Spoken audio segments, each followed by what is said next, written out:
Well, guys, we're on day 2, and this is amazing. It really is. I'm so thrilled to be here again.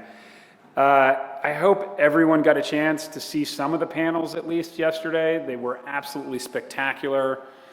I saw Arthur Brooks, who I thought was just absolutely, and Robbie did a great job. I mean, some of them were just really wonderful. And it's beginning to start to tell and share the story of the library itself with you.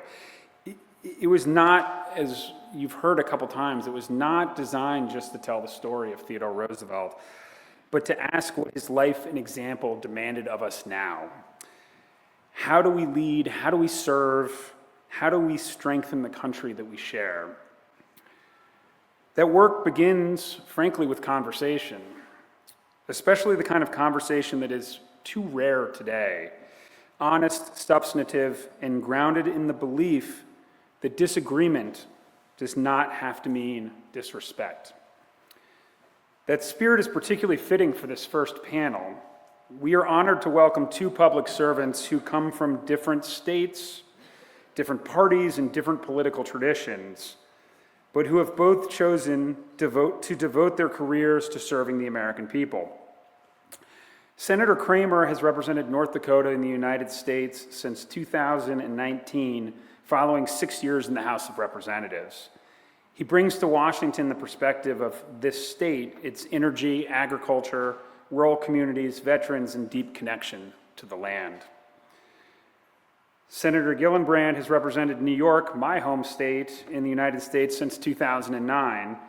She has been a forceful advocate for military families, public service, women and children, and the belief that government can still be an instrument for solving difficult national problems.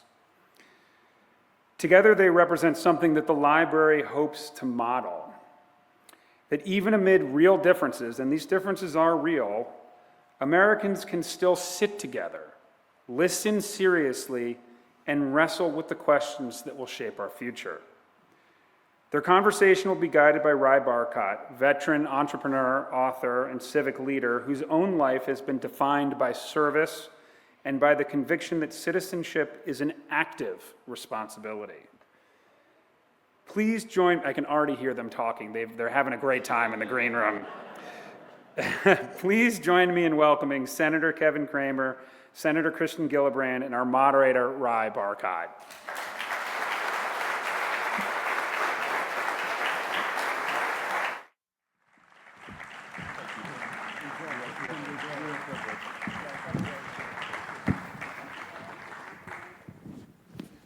Good morning, guys. Wow, what an occasion. The 250th, and we're here in Medora in the heart of the Badlands.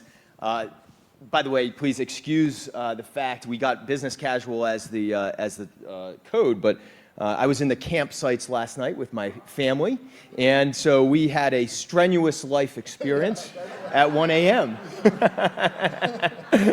And it was a real reminder of, you know, the lifestyle that we live today is obviously very different from when Theodore Roosevelt and many others were in this land, and I'm sure we'll chat about this in this great conversation. Senator Cramer, Senator Gillibrand, thank you for being here. If we could just start off with what brings you here today? Why did you decide to spend your part of the 250th here at the opening of the Theodore Roosevelt Library? Well, this is an easier answer for me than it is probably for Kirsten, but I have to, first of all, I was tourism director for 4 years. Most fun you can have at work, and I couldn't have envisioned something this cool when I was tourism director and we were the least visited state in the nation and we're being made fun of by everybody. But so I can't imagine being anywhere else but here on this weekend. It's just such a special time, and plus it's a great pleasure for me to be able to welcome my friends from New York, who I do love and love working with, to include Senator Gillibrand and Congressman Swazi, who was with us yesterday. And so, if for no other reason, just to host my good friends. And Congressman Swazi, I understand, took a bipartisan group on a bike ride through the Badlands yesterday. Good way to kick it off. Senator Gillibrand, how about for yourself? Obviously, many deep ties for President Roosevelt to New York, but what made you decide to come here with your family? Well, Teddy Roosevelt is a larger-than-life New Yorker. He was somebody who was born in New York. He raised his family in New York, and he was actually sworn in to the presidency in New York, one of only 2 presidents to be sworn in New York, him and who? President Washington. Yes, so it's a wonderful way to celebrate our 250th anniversary. I also have great fondness for Teddy Roosevelt because he's my favorite president. When I read lots of presidential biographies, I was most inspired by his resilience, his courage, his willingness to take on the tough fights of his time, and his willingness to really look for a long-lasting legacy. I think the national parks is one of the greatest gifts he could have given to humanity, to our mental health, to our well-being, to our strength as a nation, and recognizing what made this country so different than any other country around the globe.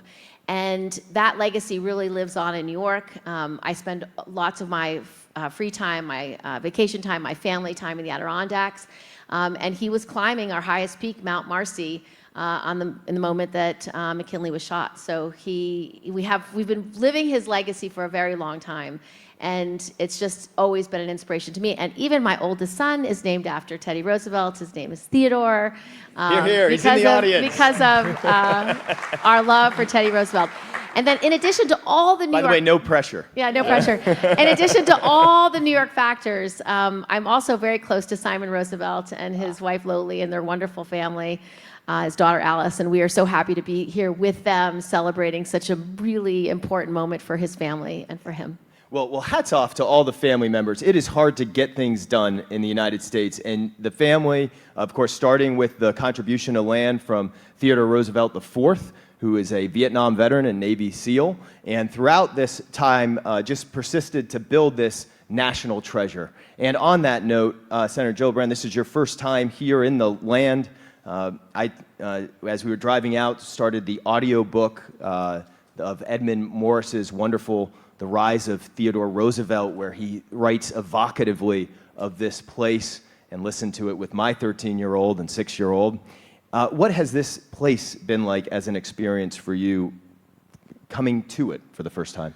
Well, as it was for Teddy Roosevelt, it is clearly a place of healing. When you come here, you see some of God's most beautiful creation, and you very much feel part of the land, and you feel that this glorious place is something that should be for all generations. It's not surprising he came here to mourn the loss of his first wife. And his mother. It's not surprising that he came here to strengthen himself, to strengthen his mind, his soul, and his spirit. And the Edmund Morris book is the first presidential biography I ever read, and it was one of the most just life-changing books for me, because I could read about a man who had to overcome so much at a very young age, but then watch how over his whole lifetime he learned from every opportunity he had, and it made him a stronger, better, more thoughtful person. And I very much try to be that kind of leader myself. It is such an extraordinary book. And of course, we had the kickoff here with the great Doris Kearns Goodwin, whose introduction, I believe, will be available at this library and is just spectacular from yesterday. Going through the exhibit personally, there's so many moments within this library, but the one that is most poignant for me was walking into that black room and seeing the original diary, smaller than the size of our hand, and the X from after Theodore Roosevelt's mother and wife passed away within a 12-hour period of time. And he wrote, "The light has gone out of my life." And Edmund Morris writes about how he decided to come to North Dakota for healing and to use the land as a way to process grief. Senator Cramer, you have experienced extraordinary grief. Can you maybe share with us how this land, your state, has impacted your life as you lead and process grief?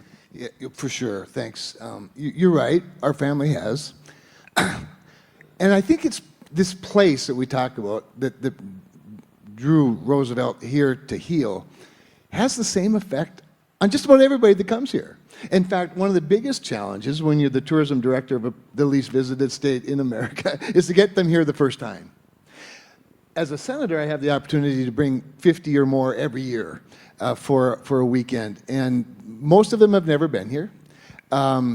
In fact, the first time, I don't think any of them had ever been here. Now more of them come on a regular basis because they bring their families and they encourage other people to come with. And then when they're in this place being the Badlands of North Dakota, they get it immediately. They get it immediately. The calm of it, even the isolation of it. And isn't it great that they celebrated this incredible building by blending it into the place with the same integrity that Harold Schaefer protected this place, the bluffs and the view sheds. All of it gets back to the original creator of this place. And I think when God created this place, that he knew that there would be a president who needed to heal someplace. And so, yeah, for Chris and me and for our family, getting out into nature, going on a hike in the Badlands, or even at, around Bismarck, Mandan, or wherever we might be, we love to go on hikes. And I think that's part of it, is just the escape. But as much as anything, the presence of God is so much closer in his creation. The closer you are to his creation, the closer you feel to him.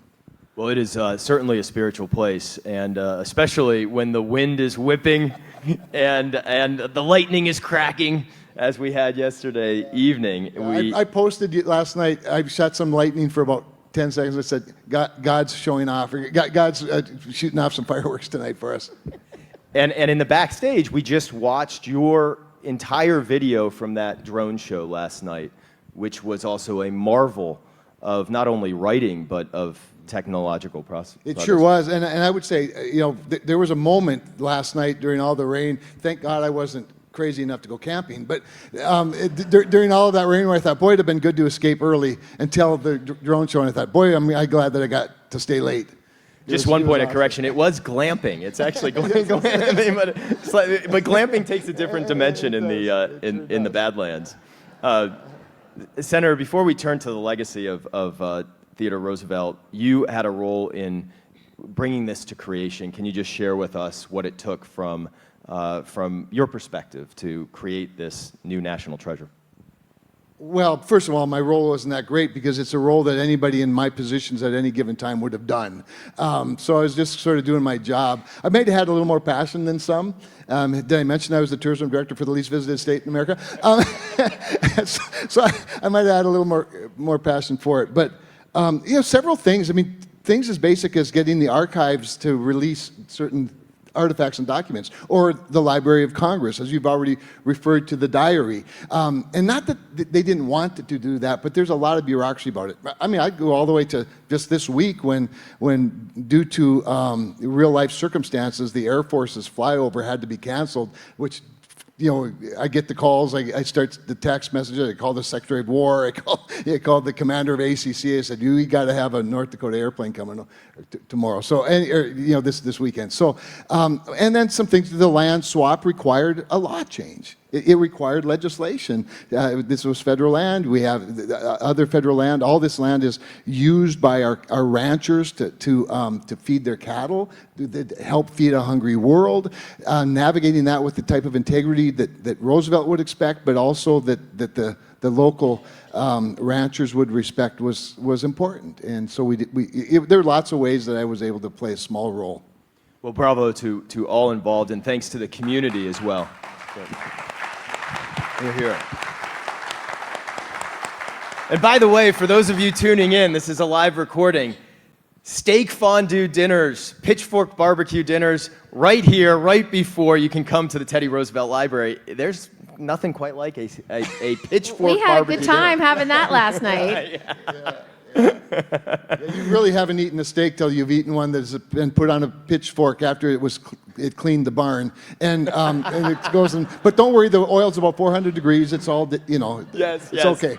Also strenuous life, that. All right, so Theodore Roosevelt. Let's talk about President Roosevelt, the citizen, and he had so many roles in his life of public service, which is so well told here. But he was a Republican who was very much an iconoclast. He attacked the trusts, of course, focused very heavily on corruption as he sought the promotion of merit. I love how the word merit is throughout this building. He was a conservationist, one of the early conservationists. He helped establish the FDA. There's a wonderful exhibit in here where there's an advertisement from back at the turn of the century about toothache medicine for kids, and it has this wonderful ingredient, at least that's the way the ad puts it, as cocaine. So they were using cocaine for kids' teeth at the time. Many other pieces in his transformative life. What part of his understanding of government do you think is most needed in Washington now from each of your perspectives? Well, he very much believed that it was of, for, and by the people. And his earliest days, he was someone who railed against corruption, railed against the insider, railed against the too much accumulation of power. So he wanted a merit-based system. He didn't want people just who you know. He very much focused on how to bring good government to bear. He also, over the life of his public service, matured. I think Doris made a good point about this yesterday in her speech, that while as a young person he was constantly fighting against those in power, he eventually learned that I have to work with everyone. And what I really like about his trajectory in public service is that by the time he became president, he understood a lot of his role was to bring people together, that he had to work on a bipartisan basis to get meaningful legislation done. He always believed that you have to put the people first, that our job is service, that we are here to help one another, to care about our brothers and sisters, love one another. And I thought that was very much the through line throughout everything he accomplished in his life, to put others first. And that's very much what I try to do in public service today. I try very hard to work on a bipartisan basis so that we can write laws that will stay on the test of time. If you start from a place of agreement between two senators from different states, from different political backgrounds, you're going to build something that most people are going to want and benefit from. And that's how I've always looked at public service. And I think that is very much what Teddy Roosevelt thought about public service. He wanted people to be the man in the arena. He wanted people to participate. He believed in getting people involved and engaged because it was their civic duty. And I think that's something that certainly Kevin and I can play out every day in our lives, that we here as public servants, our job is to help people and find those common sense, common ground solutions that can actually make a difference. I loved, as we were watching the drone show, that you paused and you said, yes, that. The man, and of course now the woman in the arena, and what he did to push for equal rights. Senator Cramer, similarly. So, first of all, I have to say, listening to Senator Gillibrand, it's really important to know Senator Gillibrand does have a lot of those qualities, and one of them is, the way I'm talking about is persistence. So when I first became a baby freshman senator on the Armed Services Committee, she had this crazy idea that women in the military should be protected from the bad people. And how dare she? And I listened to her carefully, and I thought, well, maybe the time's not quite right. I wanted to learn a little more about this. By about the third year, I was all on board, and I was voting for it. And by the way, everything's okay. She did good work, caring about everybody in the arena, and won a lot of us over. And there's more of that goes on, by the way, than you'll ever read about on the internet, because it's not that sexy. But I think the moment we have now is that lesson gets to be amplified in the context of Theodore Roosevelt. And we can look at it and say, hey, it can still work today.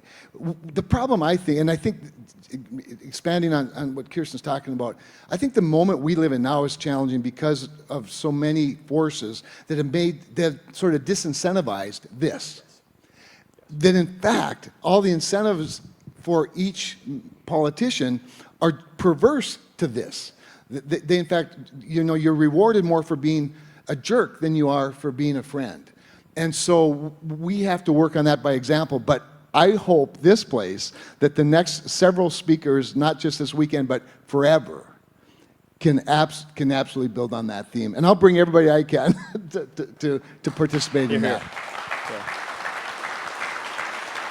We are self-governed after all. We're self-governed, you guys. It's your fault. There's a wonderful profile of Senator Gillibrand on 60 Minutes, and it shares that in your first district, your home district, there were more cows than Democrats. It also speaks about your mother, who is a hunter. I understand she brings home the turkey that she actually shoots for Thanksgiving. Conservationism is one of these areas where there is still opportunities to really get things done in a bipartisan basis. Of course, this land we're reminded of also tells a story, a bleak story, of the risks of not protecting wildlife as well as the land with regard to the bison that Theodore Roosevelt came out to initially hunt. They were all decimated by a federal decree. What are some of the opportunities that each of you see in conservationism? How do you think about it as a topic that can actually continue to move forward on a bipartisan basis in D.C.? Well, I think it's a uniting issue, to be honest with you. And again, Roosevelt, in his message, plays a key role in that. Now, I think, and Roosevelt was pretty clear about this, you have to judge a leader in the context of their time. Theodore Roosevelt, of course, saw government as part of the solution. Since that time, government has become a barrier to some of the very things that he would have advocated for. I'm not going to suppose to know anything that he would be saying about this today. However, I do think it's an opportunity, and I'll give you a real specific example right now, and that is, we talk a lot about permitting reform. So depending on where you are, permitting reform is helping me build my pipeline. Other places, it's helping me get a new highway or expand a highway. Other places, it's building a factory. Other places, it's putting up an offshore wind farm or a transmission line from a solar farm in New Mexico. And the good news about that is that all of those things are important, but they don't have the same constituencies. And so one of Cramer's convictions is that not every transaction requires a loser. I think in the context of whether it's conservation or environmental protection or it's the demand for more energy, the moment is right. Sheldon Whitehouse, not exactly a right-winger. One of the most reasonable, pro-environment people I know and get to work with on the Environment and Public Works Committee on this issue. Same with Martin Heinrich, a Democrat from New Mexico. You are seeing literally right now as we speak a coming together, if we can just work enough days the rest of this year to get it done, where I think conservation is sort of the tie that binds. Fantastic. Similarly to you. I agree with that.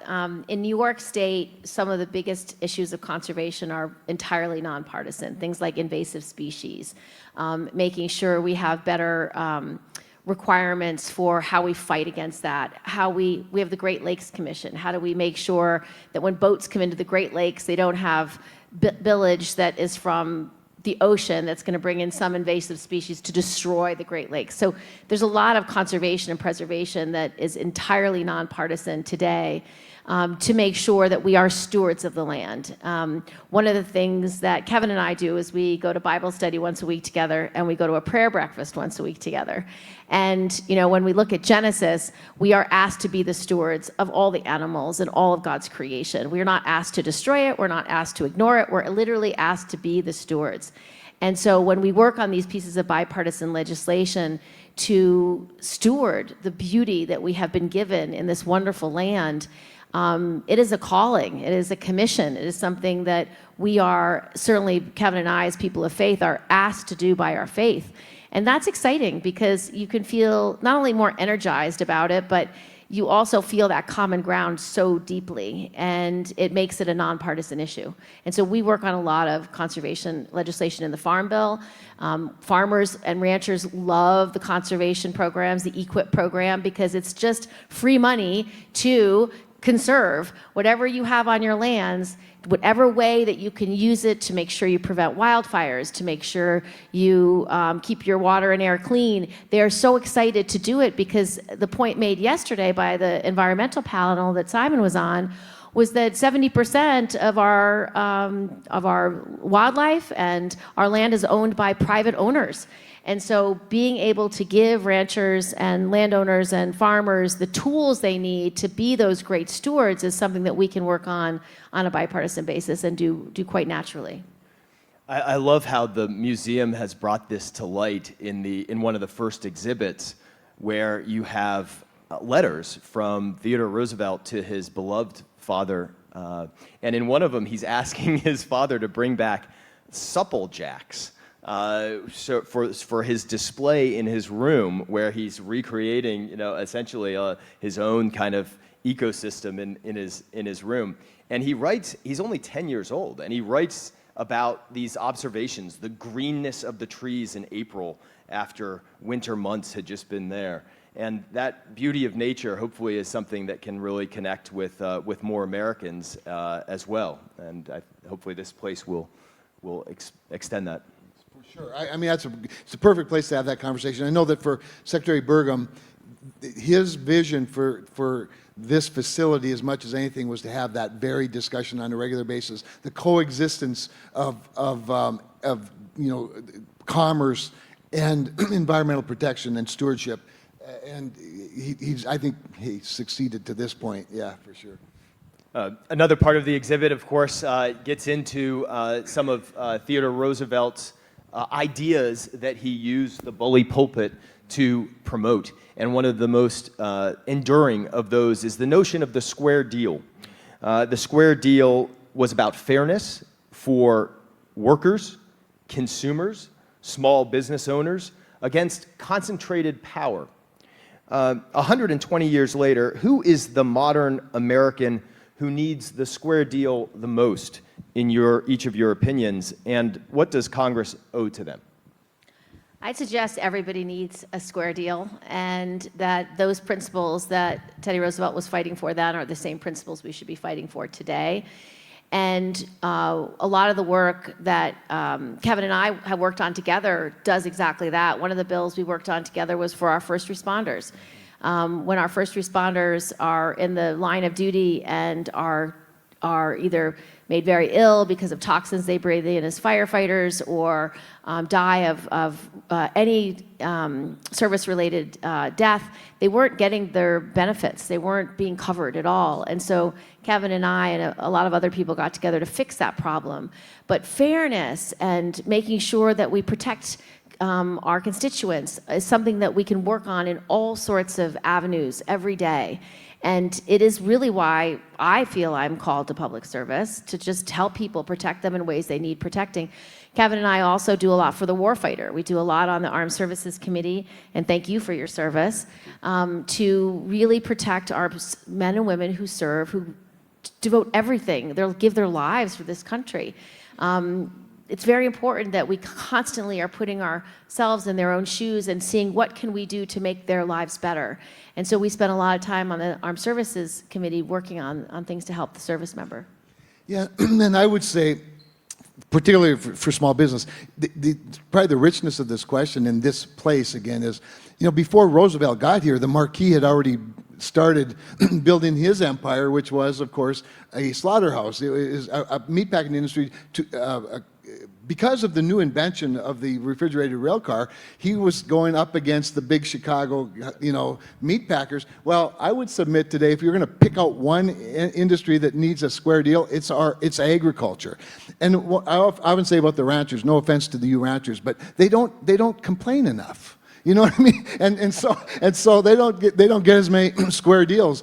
But in Roosevelt's time, the government was the solution. They needed a protector. Creating the agencies to provide that light touch regulation to level the playing field. Since that time, we've sort of unleashed the federal government to a point where they've now become part of the problem. For if you're a new startup company, or you have an idea of slaughtering your own cattle for custom, meat packing, you can't quite do that. So we work a lot on programs like that, where the government's not so much the solution as it is the problem. And I'd rather than break up consolidation, I'd rather give opportunity to new growth. And so yeah, I think there's a lot to talk about, but I'd say right now for us in this community in this state, agriculture would be a very specific entity that needs a square deal when the world is sort of against us in that regard. Yes. And Roosevelt, on this note, I mean, he rebuilt trust in government at a remarkable time. My organization, With Honor, which helps elect and support veterans across party lines that take a pledge to work together and do exactly what you all have been doing, which is hard and where the incentives aren't aligned these days, but to serve with the courage to actually work across party lines, even when you don't agree on specific issues, still have trust and work through them. Trust is at an all-time low. I think Gallup, which we partner with to measure trust in veterans and nurses, are the only two groups that have majority trust across party lines right now in the United States. And across our public institutions, they're at historic lows. I believe that Congress ranked slightly below that of used car salesmen recently for the first time. We're always below them. Yeah, always. But it's okay, close. Not new. It's Not close. new information. I thought I was breaking something. We're always below them. But what is? I mean, honestly, thank you for serving. You're 2 senators among 100. What honestly is within your power to do something about restoring trust and faith in institutions, and maybe encouraging more Americans to serve in the public? And how do you approach just the roles that you have and what you can do about them? Well, I have a couple ideas that are hard to do because they're not popular yet, but they will be. One is I really believe in getting money out of politics, and this is a legal issue that, yeah. So some people say money is speech, and I don't think it is. And they also say that corporations have the same free speech rights as individuals, and I don't think that's true either. But that is the law today. I think if we had the choice, at least the choice, that candidates could run as publicly funded candidates, where they wouldn't raise any money. They would just ask voters for something called a democracy dollar. It would be a voucher that says, I will invest whatever the voucher's worth, $100, $250, whatever it is, in your campaign because you asked me and I like you. So you would never be talking to donors, you'd be only talking to voters. And so it would change where you spend your time. As opposed to just constantly doing large fundraisers and raising money for your parties, you'll be talking to voters, and they have to be voters in your race. And that just would change the whole outlook. So that's a very big idea.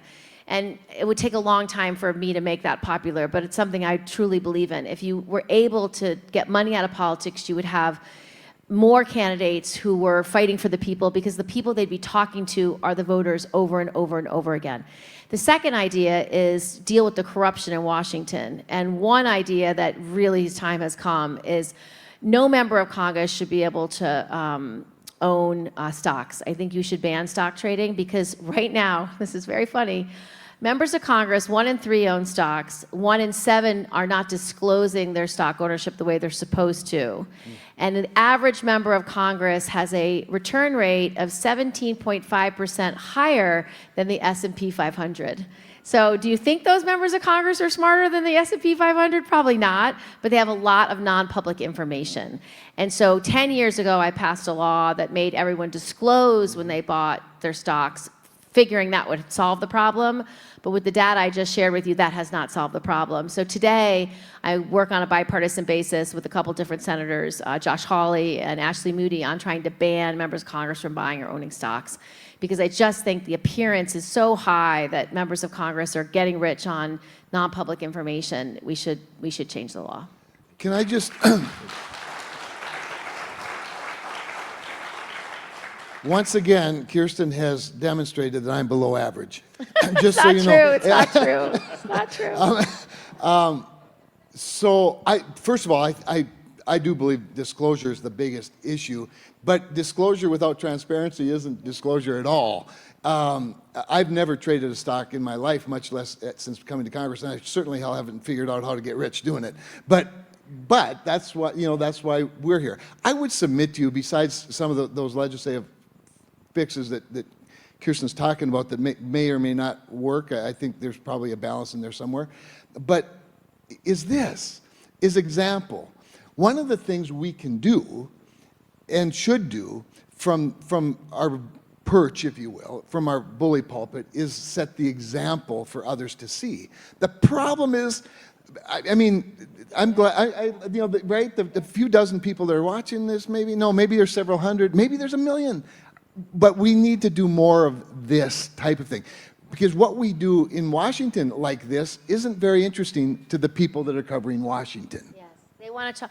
The clicks and the likes, they only come with division. So if you watch who in Congress gets covered, it's the far left and the far right.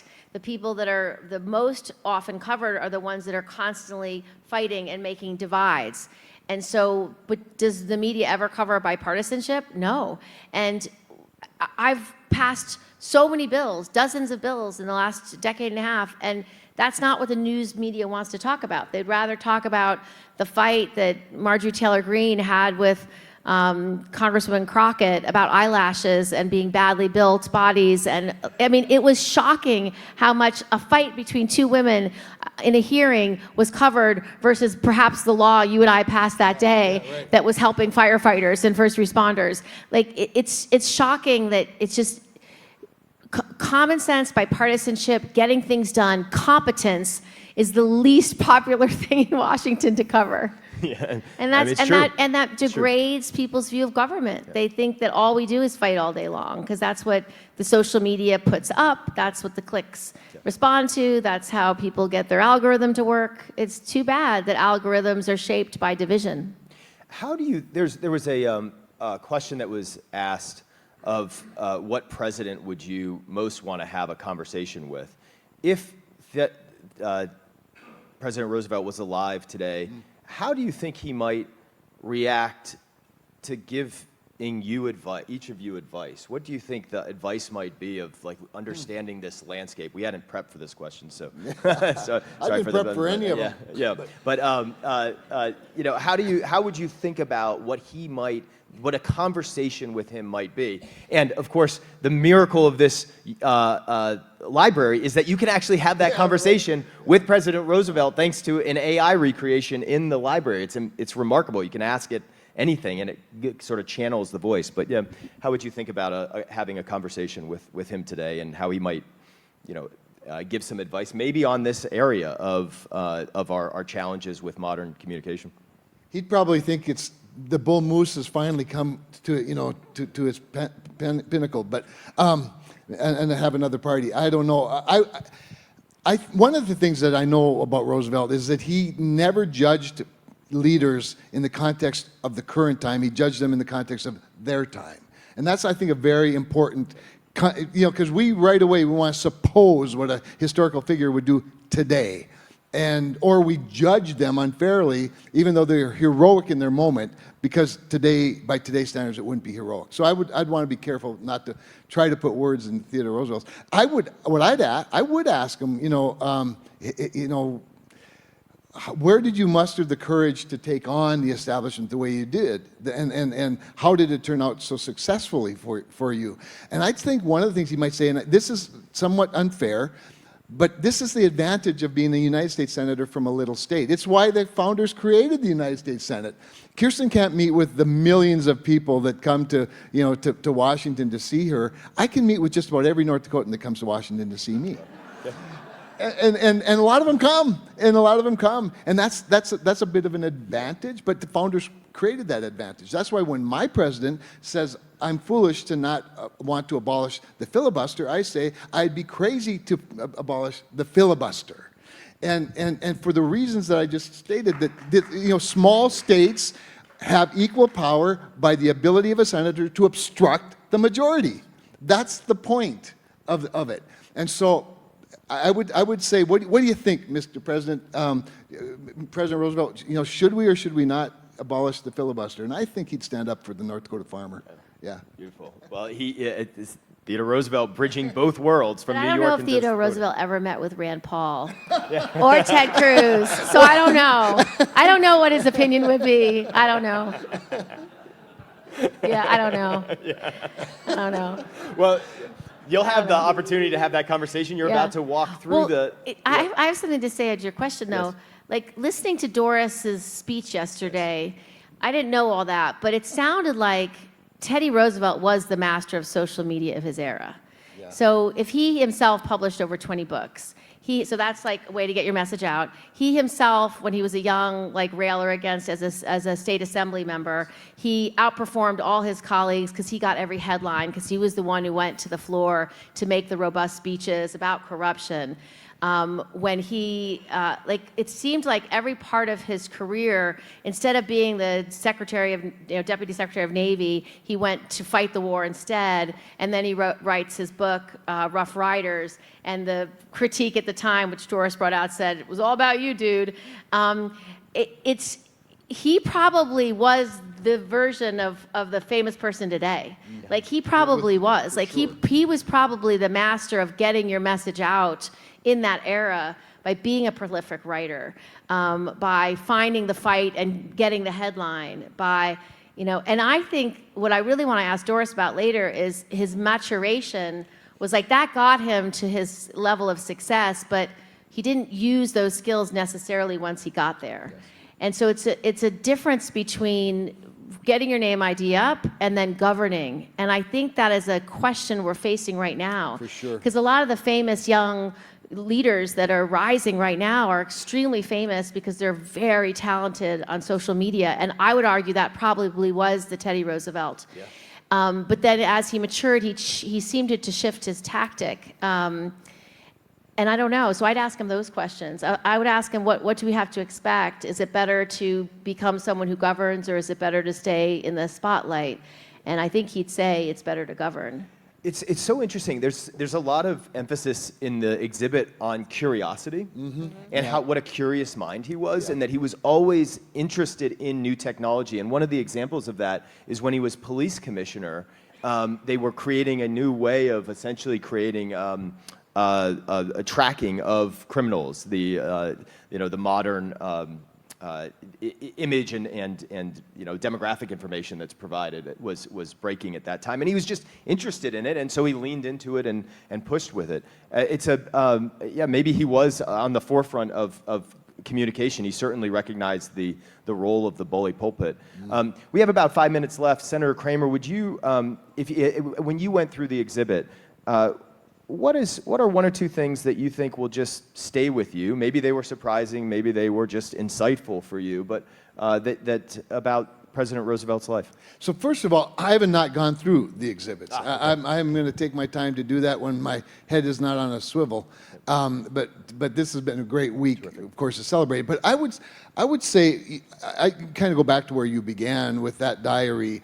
One of the things about the preservation and the conservation of things, and by the way, I love the fundraising. I love all the success in the interest in private sector and whatnot. But the government has a really important role in preserving history in a legitimate way. And so having that diary in here, the authenticity of the written word in the written hand on the actual paper that you wrote it on speaks volumes to me. And the fact that Roosevelt did write so much, we're going to have, historians are going to look at Kirsten and me, and they're going to, she's ambitious enough to have written a book. I'm writing a third one right now. She's on a really good one. But we're going to have a whole bunch of social media for people to read about. And I think about it often. I think about the social media, as I said goodbye to my son while worshiping in his hospital room. That's what we're going to be judged on too. So I think seeing that written word reminds me every word matters. Yes. That we aren't just, we're not here just to legislate, and we don't even do that very well. But we are here to communicate. And that's, again, the value of this place, I think, that Roosevelt got when he got to know the rancher and the farmer and the shop worker, is that each one of these individuals matter, and that's why I do 2 hours of talk radio unfiltered every week. And I have people going, "Oh my God, here he goes again." But it's the value of that is this, and bringing this there. Well, this is a Good Citizen live recording, in addition to a panel on the opening of the Teddy Roosevelt Library. Good citizenship. What does it look like for each of you? And what would you ask people in this room and people listening to this podcast to do this year? So I think getting involved is the most important thing all of us can do to be good citizens, to vote, to get to know your neighbor, to understand your neighbor's perspective, love your neighbor as you love yourself. Those old-fashioned values, I think, are so important today more than ever. And I do think that is very emblematic of who Teddy Roosevelt was. I think, as Doris yesterday described, how he put together his command and how he had people from every aspect of his life, from members of the Knickerbocker Club to the local rancher to the farmer to the shop owner, all working together in his one company for that battle was meaningful. But I do think it's a vision of what America should be. We are strongest when we look at one another as neighbors, as people that can find that common ground, build from the shared values that we have. And it's definitely the lesson that I learned growing up in upstate New York. My grandmother was somebody who loved getting involved in public service and in politics and community service. And she inspired me very much as a young age to look at public life as a way to serve. I remember stuffing envelopes with her and knocking on doors and helping the local candidates. And that inspired me that a way to serve others is through public service. But we can all serve one another through our local communities, through our not-for-profits, through helping the Theodore Roosevelt Library. The whole community came together to do this. Those activities are the most meaningful activities of our lives. The time we spend helping someone else, doing something for others, is the time that is most valuable. And it's the time that defines who we are and certainly defined who Teddy Roosevelt was. He was a great thinker and he was a bold thinker, but more than anything else, he was a great servant. He always put others first, and that truly is what his legacy is about. Here, here. So we really are a reflection of the people we work for. We are a self-governed nation. First and foremost, that goes back to 250 years ago. That was what Benjamin Franklin, when he said, to Mr. Powell, we have created a republic if we can keep it. He's referring to the activities of the citizenship. So if virtue is the most important quality in a leader, it ought to be the most important quality in the citizen. And I think Roosevelt taught that well. And then I would just, as a Dutch reformer, Roosevelt liked Micah, and he often quoted Micah, 6:8, where he said, quoting the scripture itself, of course, the prophet himself. Do justly, love mercy, walk humbly with thy God, and carry a big stick. Or something like that. Something. This is about to conclude our session. Thank you to Senators Gillibrand and Cramer. We started by thinking about the word courage. Doris Kearns-Goodwin yesterday mentioned that courage was the virtue that Teddy Roosevelt most aspired toward and appreciated. Little plug, I have just come out with this book on courage. It's called Courage Can Save Us. I've written it for students. It can save us, yep, thanks. It can save us as a country, but it can also save individuals. Why? Because courage is the choice to face risk for the common good, not oneself. That's what differentiates it from bravery. For the common good. And Teddy Roosevelt believed that. He lived it. That's why our organization, With Honor, which benefits from all the proceeds of the sales of this book, is so delighted to be a partner for the long term with the Teddy Roosevelt Library. And I want to leave you with just some words that are inscribed on the wall. They're these wonderful quotes from Theodore Roosevelt, quite a masterful writer in his own regard.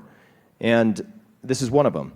In any moment of decision, the best thing you can do is the right thing. And the worst thing you can do is nothing. So here are two senators that are doing things and doing things at a difficult time for our country. We so appreciate you. Thank you for joining us. Thank you. Thank you.